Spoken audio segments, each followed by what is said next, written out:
ముఖ్యంగా సంతానలేమి ఎందుకు వస్తుంది, దానికి సొల్యూషన్ ఏంటో కూడా చూద్దాం.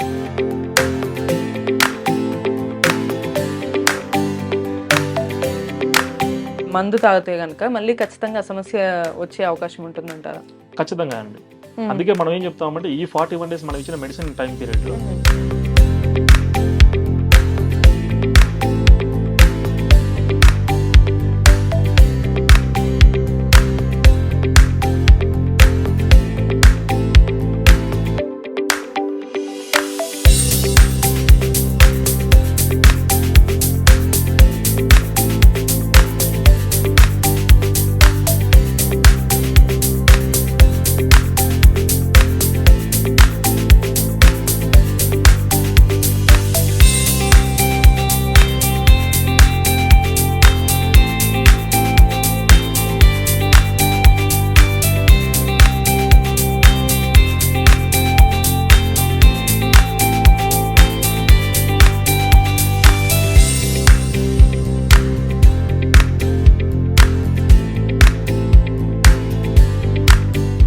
Welcome to I dream. నేను మీ భవ్య.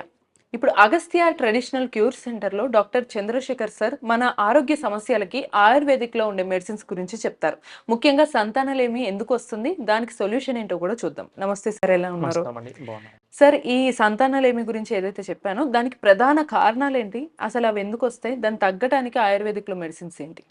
అంటే ఈ మధ్య కాలంలో ప్రధానంగా చూసుకుంటే కనుక వంద్యత్వం అనేది చూసుకుంటే మనం ఎక్కువగా గమనిస్తూ ఉంటాం. అంటే పురుష వంద్యత్వం కానీ స్త్రీ వంద్యత్వం అని చూస్తున్నాం. అంటే ఎలా సార్? సాధారణంగా సంతానలేమి అనే దాన్ని మనం చూస్తుంటాం. అంటే పిల్లలు పుట్టకపోవడానికి ఒకరనేది రీజనబిలిటీగా లేదు.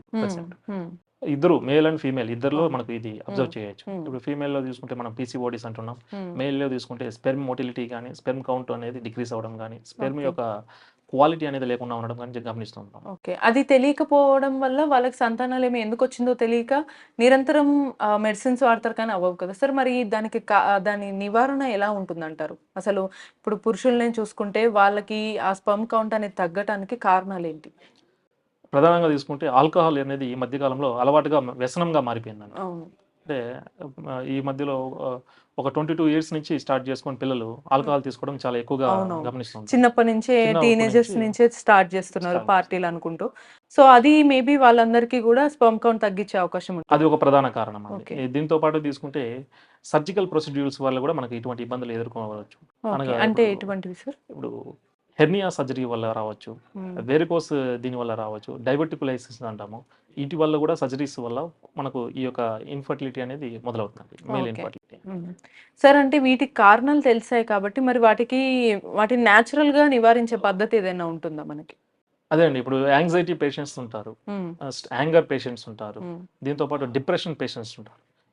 మనం ఈ కండిషన్ ఉన్న పేషెంట్స్కి ఏ విధమైన ట్రీట్మెంట్ ఇచ్చుకోవాలంటే ఫస్ట్ ఆహార విహార నియమాలు పాటించమని చెప్పి ఈ కండిషన్ ఉన్న పేషెంట్ని నార్మల్ స్టేజ్కి తీసుకురావడం జరుగుతుంది. ఆ తర్వాత మనం కన్జర్వేటివ్ ట్రీట్మెంట్ పెట్టుకుంటాం. విత్ ఇన్ 41 days లో చాలా రికవరీ అనేది ఉంటుందండి మన ట్రీట్మెంట్ తీసుకున్న తర్వాత. సో 41 days రెగ్యులర్ గా ఈ మెడిసిన్ వాడుతూ వాళ్ళకి ఇంకా అదనంగా ఏమన్నా మీరు ఫుడ్ విషయంలో కానీ ఇంకేమైనా జాగ్రత్తలు చెప్తారా సార్? డెఫినెట్ గా చెప్తామండి. అంటే మన మెడిసిన్ తో పాటు పథ్యం అనేది ఫాలో అప్ అవ్వాల్సి వస్తుంది.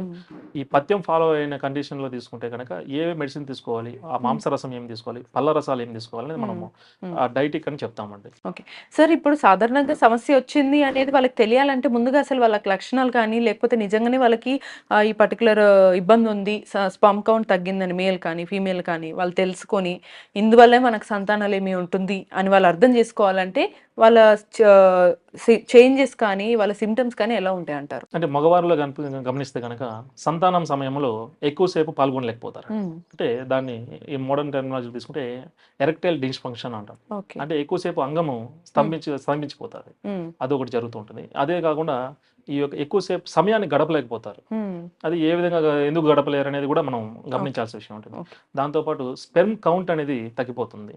అదేవిధంగా స్పెర్మ్ మొటిలిటీ అనేది తగ్గిపోతూ ఉంటుంది, స్పెర్మ్ క్వాలిటీ కూడా తగ్గిపోతూ ఉంటుంది. దీన్ని మనం ఇన్వెస్టిగేషన్ ద్వారా గమనిస్తామండి. సో, అంటే వాళ్ళ పర్టిక్యులర్ డయాగ్నోసిస్ చేసి, వాళ్ళకి ఏ సమస్య ఉందని తీసుకొని, దాన్ని బట్టి మీరు ట్రీట్మెంట్ ఇస్తూ ఉంటారు. అవునండి. సో, ట్రీట్మెంట్ ద్వారా దాని తర్వాత వెంటనే వాళ్ళకి నేచురల్‌గా మళ్ళీ స్పెర్మ్ ఉత్పత్తి అయ్యే ఛాన్స్ ఉండి సంతాన సమస్యలు పోతాయంటారా సార్? తప్పకుండా అండి. తప్పకుండా పోతాయి. మనం ఇప్పుడు ఓకే. ఇన్వెస్టిగేషన్స్ చేసుకుంటామండి. హ్మ్. ఫస్ట్ పేషెంట్ వచ్చిన వెంటనే ఇన్వెస్టిగేషన్స్ చేపిస్తాం. హ్మ్. ఈ స్పెర్మ్ అనాలిసిస్ చేసిన తర్వాత హ్మ్. మనం మొదటగా గుర్తించే విషయం ఏంటంటే ఎంత క్వాంటిటీలో స్పెర్మ్ ఉంది, స్పెర్మ్ లోపల స్పెర్మ్ సెల్స్ అనేది యాక్టివ్‌గా ఉన్నాయా లేదా అనేది చూసుకుంటాము. హ్మ్.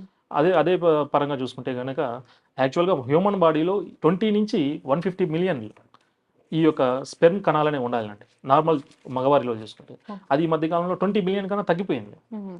సో, అందువల్ల వీళ్ళు ఎక్కువ సంతానంలో పాల్గొనలేకపోవడం గానీ, ఎక్కువ సమయాన్ని తృప్తి గడపలేకపోవడం ఇలాంటివి జరుగుతూ ఉంటాయి. ఓకే. సో, ఇది మనం వాళ్ళ కంప్లెయింట్స్ చెప్తూ ఉంటారు. హ్మ్. హ్మ్. ఇన్వెస్టిగేషన్స్ చూసుకుంటే మనం దీంట్లో రకాలు చూసుకుంటే ఓలిగోస్పెర్మియా అంటారు, అజిటోస్పెర్మియా అంటాము, ఏస్పెర్మియా అంటాం. అంటే స్పెర్మే లేకుండా ఉండడము. హ్మ్. దీంతో పాటు టెరటోస్పెర్మియా అంటాము. హ్మ్. ఇట్లా డివిజన్స్‌గా వాళ్ళు మనం క్లినికల్ పరంగా చూసుకోవాల్సి ఓకే. వస్తుందండి. సో, వీటన్నిటికి నేచురల్‌గా ఆయుర్వేదిక్ ట్రీట్మెంట్ ద్వారా ఒక సొల్యూషన్ ఉంది. అంటే డెఫినెట్ ఇవన్నీ వాళ్ళందరూ కూడా సంతానం పొందొచ్చు వీటి పొందొచ్చు. ద్వారా. సార్ మళ్ళీ దీన్ని ఏమన్నా ఒకవేళ సాధారణంగా కొంతమందికి రెగ్యులర్‌గా మీరన్నట్టు మందలవాటు ఉన్నవాళ్ళు ఆపలేరు. కానీ ఈ మెడిసిన్ తీసుకుంటూ ఒకవేళ వాళ్ళు మందు తాగితే గనక మళ్ళీ ఖచ్చితంగా ఆ సమస్య వచ్చే అవకాశం ఉంటుందంటారా? ఖచ్చితంగా అండి. ఓకే. ఖచ్చితంగా ఇటువంటి సమస్యలు ఎదురవుతాయి. హ్మ్. అందుకే మనం ఏం చెప్తామంటే ఈ 41 డేస్ మనం ఇచ్చిన మెడిసిన్ టైమ్ పీరియడ్‌లో హ్మ్. పథ్యం అనేది డెఫినిట్‌గా ఉండాలి అని మనం ఓకే. ఆ 41 డేస్ చెప్తామన్నమాట. ఖచ్చితంగా వాళ్ళు ఎటువంటి ధూమపానం, మద్యపానం లాంటివి ఏవి తీసుకోవద్దు. ఎటువంటివి తీసుకోకూడదు. ఒకవేళ మెడిసిన్ తర్వాత తీసుకున్నా గూడా మళ్ళీ అదే సమస్య వస్తుందంటారా? తప్పదు గదండీ!